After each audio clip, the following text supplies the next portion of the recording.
الحمد للہ رب العالمین والصلاة والسلام علی رسولہ الامین وعلی آلہ وصحبہ اجمعین۔ قال رسول اللہ صلی اللہ علیہ وآلہ وصحبہ وسلم لا تقولوا للمنافق یا سید فإنه إن يكن سیدا فقد اسخطتم ربکم۔ نبی کریم معلم و مقصود کائنات صلی اللہ علیہ وآلہ وصحبہ وسلم نے ارشاد فرمایا، منافق، بد مذہب، گمراہ اور بد عمل شخص کو معزز نہ بناؤ اور اس کو اعزازی خطابات سے مخاطب نہ کرو۔ اگر گمراہ اور بد مذہب شخص کو اعزاز، اکرام اور توقیر، اجلال سے مخاطب کیا جائے اور تم نے اسے اپنا سردار بنا لیا، پیشوا بنا لیا،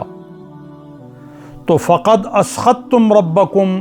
تو تم نے اپنے رب کو اپنے اوپر غضبناک کر لیا۔ اس حدیث شریف سے یہ بات سمجھی جا سکتی ہے کہ اہل ایمان کی قیادت اور معاشرہ اسلامی کی رہبری کا استحقاق ان لوگوں کو دیا گیا ہے جن کا عقیدہ اور جن کا عمل درست ہو۔ اگر آپ بد عقیدہ اور بد عمل افراد کو، اشخاص کو اعزاز اور قیادت کا استحقاق دیں گے تو معاشرے کے حقوق تلف ہوں گے، انسانوں کو وہ ایذا پہنچائیں گے، عدل و انصاف کا خون ہو جائے گا اور معاشرہ طرح طرح کی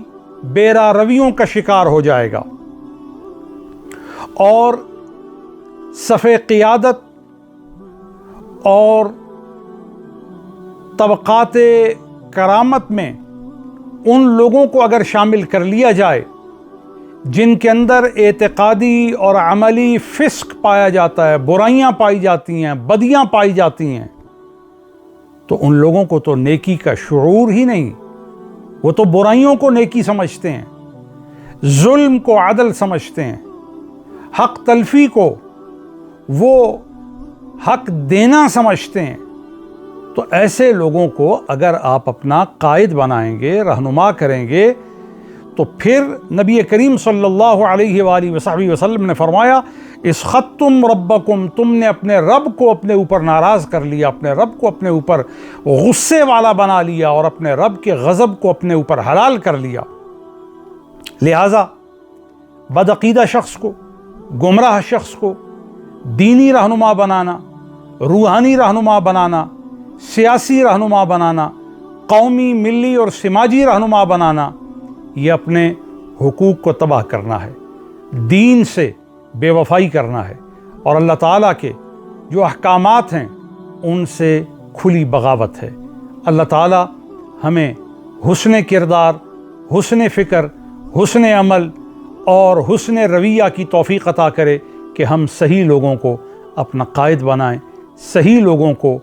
قیادت کے خطابات کا مستحق جان کر ہم قوم اور ملک اور ملت کے لیے ایک صحیح کردار ادا کر سکیں۔